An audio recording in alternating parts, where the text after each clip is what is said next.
오늘 나누실 말씀은 누가복음 20장 19절에서 26절까지 말씀입니다. 말씀을 읽겠습니다. 서기관들과 대제사장들이 예수의 이 비유는 자기들을 가리켜 말씀하심인 줄 알고 즉시 잡고자 하되 백성을 두려워하더라. 이에 그들이 엿보다가 예수를 총독의 다스림과 권세 아래에 넘기려 하여 정탐들을 보내어 그들로 스스로 의인인 체하며 예수의 말을 책잡게 하니 그들이 물어 이르되 선생님이여 우리가 아노니 당신은 바로 말씀하시고 가르치시며 사람을 외모로 취하지 아니하시고 오직 진리로서 하나님의 도를 가르치시나이다. 우리가 가이사에게 세를 바치는 것이 옳으니까 옳지 않으니까 하니 예수께서 그 관계를 아시고 이르시되 데나리온 하나를 내게 보이라. 누구의 형상과 글이 여기 있느냐? 대답하되 가이사의 것이니이다. 이르시되 그런즉 가이사의 것은 가이사에게 하나님의 것은 하나님께 바치라 하시니 그들이 백성 앞에서 그의 말을 능히 책잡지 못하고 그의 대답을 놀랍게 여겨 침묵하니라. 세교의 가르침 천국의 비밀 880의 2항에 있는 말씀을 소개하겠습니다. 자연적인 것은 영적인 것을 받는 그릇이고 영적인 것은 천적인 것을 받는 그릇입니다. 천적인 것을 통해 주님으로부터 생명이 흘러들어오며 그것을 유입이라고 부릅니다. 천적인 것은 모든 신앙에 속한 선이며 영적인 것은 진리입니다. 진리가 신앙의 진리가 되려면 그 속에 신앙의 선이라고 하는 인내의 선이 있어야 합니다. 인내의 선 안에는 주님에게서 오는 생명 그 자체가 들어있기 때문입니다. 오늘 예배는 이항구 장로님 추모 예배를 겸해서 드리겠습니다. 장로님께서 우리 곁을 떠나신 지 꼭 2년이 됐습니다. 그런데도 가끔 장로님을 생각하면 그리움이 있습니다. 장로님은 자기보다 못한 사람을 업신여기시지 않았습니다. 사람을 주눅들게 하지도 않았고요. 언제나 주변 사람들을 배려하는 따뜻한 분이었습니다. 유머가 많아서 장로님이 계신 곳에는 항상 웃음이 있었습니다. 이항구 장로님은 세교의 설교가 어렵다고 하셨습니다. 이해하기 쉽게 설교를 해야 교회가 부흥되지 않느냐는 겁니다. 공감은 하는데 능력이 부족해서인지 마음대로 잘 안 됐습니다. 그런 면에서 장로님께 미안함이 있습니다. 사람들이 진리를 대하는 태도를 보면 보통 4가지입니다. 첫 번째는 진리를 만나면 바로 자신의 신앙으로 삼는 사람입니다. 이들은 진리를 열심히 배울 뿐만 아니라 삶으로 적극적으로 실천합니다. 세교회에 오신 분들이 바로 이런 분들이라고 생각합니다. 두 번째는 진리의 호기심은 있지만 미온적인 사람입니다. 그러니까 진리를 알고자 하는 열정도 그렇게 많지 않고요. 또 진리를 안다고 하더라도 그대로 살려는 생각이 별로 없는 그런 분들이죠. 그리고 세 번째는 진리를 반대하고 심지어 파괴하려는 사람입니다. 네 번째는 진리에 전혀 관심이 없는 사람입니다. 오늘 말씀에는 진리에 대해 상반된 태도를 보이는 두 부류의 사람들이 등장합니다. 하나는 진리를 적극적으로 지키려는 사람이고요. 다른 하나는 진리를 파괴하려는 사람입니다. 그들의 모습을 본문 19절에서는 이렇게 말합니다. 서기관과 대제사장들이 예수의 이 비유는 자기들을 가리켜 말씀하심인 줄 알고 즉시 잡고자 하되 백성을 두려워하더라. 대제사장과 서기관이 주님을 체포하려고 했습니다. 제사장의 속뜻은 자아에서 비롯한 악을 뜻하고요. 서기관은 자아에서 비롯한 거짓을 뜻합니다. 그러니까 제사장과 서기관은 누구보다 자아를 사랑하는 사람들이라는 걸 알 수 있습니다. 자아는 철저히 이기적입니다. 그에 반해 진리는 철저히 이타적입니다. 그러니까 서로 원하는 것이 정반대인 것이죠. 그래서 무엇보다도 자아를 사랑했던 대제사장과 서기관은 진리 그 자체에 있은 주님을 해치려고 했습니다. 그런데 백성들 때문에 뜻을 이루지를 못했습니다. 그렇다면 백성은 누굴까요? 여기서 말하는 백성은 진리를 사랑하는 사람들을 뜻합니다. 진리를 사랑하는 사람에게는 하나님으로부터 받는 능력이 있습니다. 그래서 지옥이 공격해 올 때 능히 진리를 지킬 수가 있습니다. 백성들이 제사장과 서기관으로부터 주님을 지킬 수 있었던 것은 그런 이유 때문이었습니다. 제사장과 서기관들이 주님을 체포할 수 없게 되자 계책을 세웁니다. 20절에서는 그것에 대해 이렇게 말합니다. 이에 그들이 엿보다가 예수를 총독의 다스림과 권세 아래에 넘기려 하여 정탐들을 보내어 그들을 스스로 의인인 채 하며 예수의 말을 책잡게 하더라. 여기서 정탐꾼은 어떤 사람일까요? 이들 역시 대제사장이나 서기관과 같이 진리를 미워하고 파괴하려는 사람들입니다. 그들은 진리를 사랑하는 것처럼 다가와서 진리의 허점을 캐려고 하고 그렇게 해서 진리를 무력화시키는 사람들입니다. 지금 이 시대에도 새 교회를 무너뜨리기 위해서 이 교회의 진리의 허점을 캐려는 사람들이 많이 있습니다. 그들이 바로 정탐꾼입니다. 그들이 주님께 물었습니다. 선생님이여, 우리가 아노니 당신은 바로 말씀하시고 가르치시며 사람을 외모로 취하지 아니하시고 오직 진리로서 하나님의 도를 가르치시나이다. 이렇게 말했습니다. 사람을 외모로 취하지 않는다고 했는데 영어 성경 원문에는 face, 즉 얼굴로 취하지 않는다고 되어 있습니다. 속뜻으로 얼굴은 사람의 내면을 의미합니다. 얼굴을 통해서 각 사람들의 내면이 드러나기 때문이겠죠. 따라서 당신은 사람을 얼굴로 취하지 아니하고 오직 진리만을 가르치시나이다. 이렇게 말하는 것은 세상에는 내적인 것만 중시하는 사이비 진리가 많은데 주님이 가르치시는 진리는 내적인 것과 외적인 것을 아우르는 그런 합리적인 진리입니다. 이렇게 칭찬하는 말입니다. 다시 말하면 주님이 가르치시는 진리는 천국의 삶과 세상의 삶을 잘 조화시키는 조화로운 진리라는 것입니다.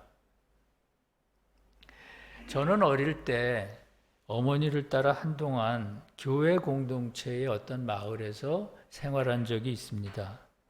그 교회는 무엇보다도 결혼의 순결을 중요하게 생각하는 그런 교회였습니다.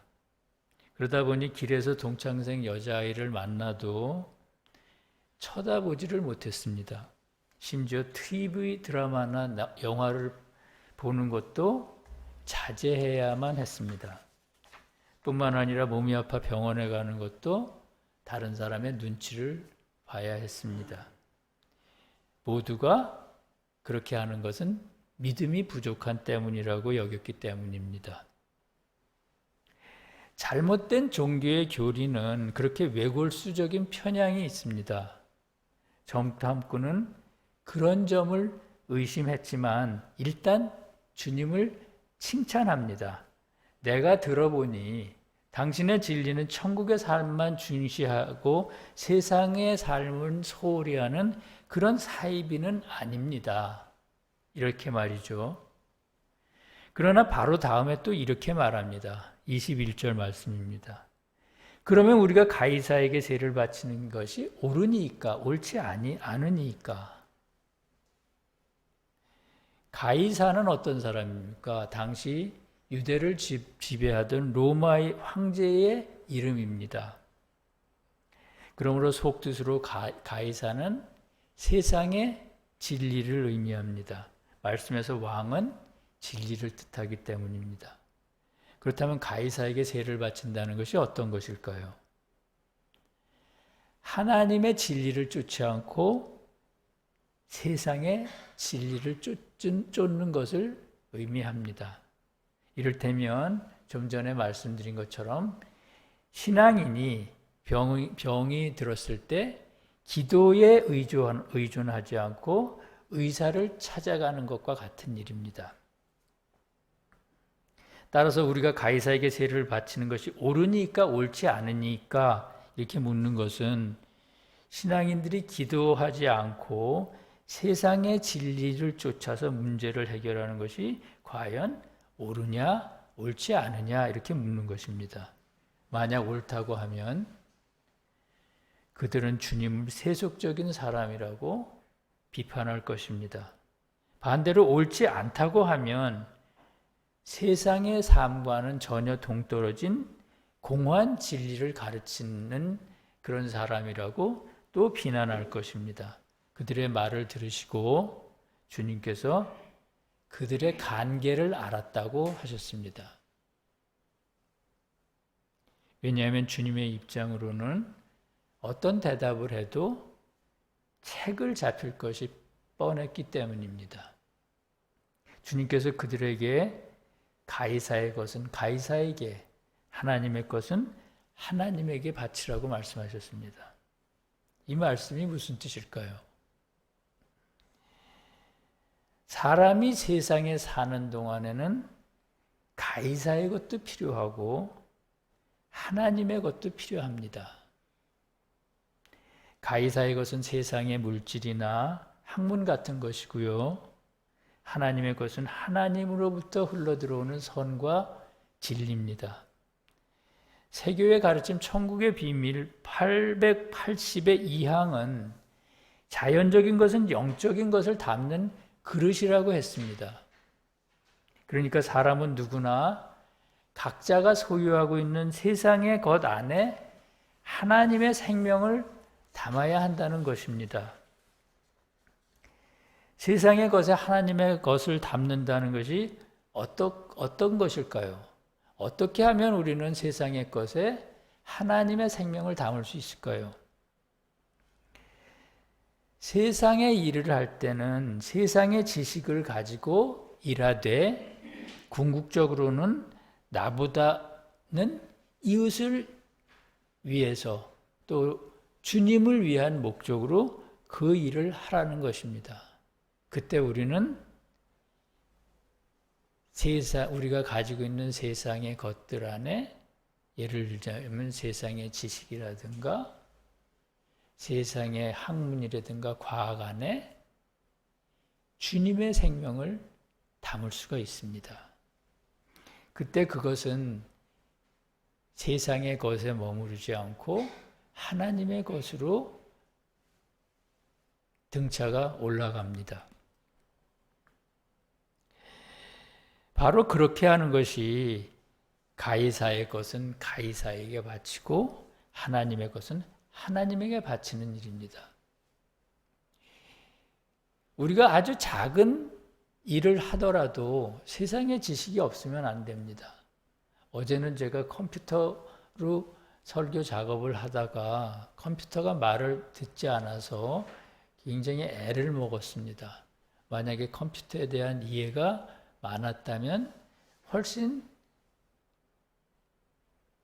덜 어려움을 겪었을 거라고 생각합니다. 며칠 있으면 또 우리는 미국 미국의 필라델피아로 목회자 회의를 하러 떠납니다. 그때 미국에 있는 목사님들하고 교류를 하려면 아무래도 영어가 필요하겠죠. 그런 영어 같은 지식을 우리는 연마를 해야 됩니다. 그런 것들이 모두 세상에 속한 것들입니다. 그러나 그것을 활용하는 목적은 주님과 이웃을 위한 목적이 되어야 한다는 것입니다. 주님의 말씀을 들은 정탐꾼들은 더는 주님을 책잡지 못했습니다. 그들은 하나님의 것과 세상의 것이 하나로 움직인다는 사실을 입으로는 말하면서도 사실은 그것을 지금 분리시키고 있습니다. 왜 그럴까요? 자신의 소유를 하나님의 것으로 만드는 것을 싫어했기 때문입니다. 그래서 세상의 것을 가지고 하나님의 일을 해야 한다는 주님의 말씀을 들었을 때 그들은 침묵할 수밖에 없었습니다. 누가복음 16장에는 주인에게 빚진 자들을 불러 모아 자기 마음대로 빚을 탕감해주는 청지기에 대한 얘기가 있습니다. 자기 것이 아니라 주인의 것을 가지고 이웃의 환심을 사려고 하는 거죠. 그 말씀을 읽으면서 저는 속으로 분노 같은 걸 느꼈습니다. 그런데 그 다음에 주인이 뭐라고 그랬을까요? 그 사람을 지혜롭다고 했습니다. 청지기의 주인은 왜 그를 지혜롭다고 했을까요? 칭찬했을까요? 주님이 보시기에 인간은 모두 하나님의 청지기이기 때문입니다. 다시 말하면 우리가 가진 것은 모두 하나님의 것이라는 것이죠. 그냥 하나님의 것을 잠시 맡아 관리하는 것일 뿐이라는 것입니다. 주님이 맡기신 여러 가지 재능이 있지 않겠습니까? 그런 재능과 또 물질이나 지위를 가지고서 주님과 이웃을 위해 사용하기를 원하세요. 그것이 주인의 청지기가 주인의 것을 가지고 다른 사람 빚진 자들의 빚을 탕감해 주는 것입니다. 주님은 우리가 그렇게 할 때 지혜롭다고 하십니다. 그런 의미에서 볼 때 주인의 것으로 다른 사람의 환심을 사는 청지기는 가이사의 것을 가지고 하나님의 것으로 만들어야 하는 우리 신앙인들의 좋은 본보기라고 하겠습니다. 이한구 장로님은 평생 노력해 큰 재산을 모았지만 당신 자신에게 쓰는 데는 정작 아주 엄격했다고 들었습니다. 형제와 이웃들을 위해 좋은 일을 많이 하셨고요. 마지막에는 한국 세교회를 위해 큰 공헌을 하셨습니다. 교회를 짓기 시작했을 때 우리 교회 앞에 녹번 초등학교 학부형들이 아무 이유 없이 구청에 민원을 제기했습니다. 그래서 건축 허가가 한동안 나오지 않았습니다. 나중에야 그들이 주변에 큰 교회에 다니는 분들임을 알았습니다. 그런 많은 어려움들이 있었는데 그것을 극복하는 데 장로님이 큰 힘이 됐습니다. 그때 장로님과 문제를 해결하기 위해서 이리저리 뛰어다닌 우리 성도들의 모습을 생각하면 마치 대제사장과 서기관의 회방으로부터 주님을 지키는 그런 사도들의 모습을 보는 것과 같다는 생각을 했습니다. 장로님은 누구보다 훌륭한 주님의 청지기였다고 저는 생각합니다. 장로님이 천국의 천사들로부터 말씀의 진리를 어렵지 않게 배우시고 또 기뻐하시는 모습을 상상해 봅니다. 천국에 계신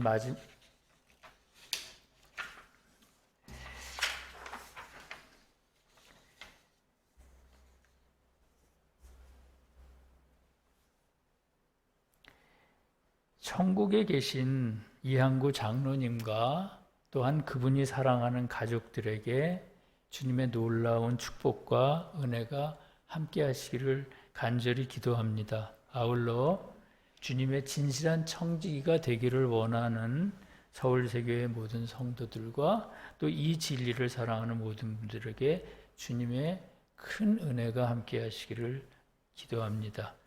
그 주인이 이르되 잘하였도다 착하고 충성된 종아, 네가 적은 일에 충성하였음에 내가 많은 것으로 네게 맡기리니 네 주인의 즐거움에 참여할지어다. 아멘. 함께 기도하시겠습니다. 사랑의 주님 감사합니다. 오늘은 이항구 장로의 추모 예배를 겸해 주일 예배를 드렸습니다. 주님의 나라에 먼저 가신 이항구 장로님과 그가 생전에 헌신한 이 교회를 축복하여 주시옵소서. 그리고 또한 그분의 가족들과 그분을 사랑하는 모든 친지들에게도 주님 큰 은혜를 베풀어 주시옵소서. 주님께서는 외적인 것은 내적인 것을 담는 그릇이라고 하셨습니다. 이제 성전 건물이 지어졌으니 하나님의 생명인 성과 진리로 이 교회를 가득 채워주시옵소서. 주님의 선과 진리로 저희들이 매일 거듭나게 하시고 찬송과 영광이 그치지 않게 하옵소서. 저희로 하여 달빛이 햇빛처럼 되고 햇빛이 7배 밝은 햇빛이 되는 그런 눈부신 진리를 경험하게 하옵시고, 그리하여 어떤 지옥의 공격도 성도들을 해치지 못하게, 이 교회를 해치지 못하게 지켜주시옵소서. 원하옵기는 정인보 목사님으로부터 내려온 진리의 씨앗이 그 자녀와 또 그 자녀들에게 영원히 이어지기를 원합니다. 주께서 그들을 축복하여 주시옵소서.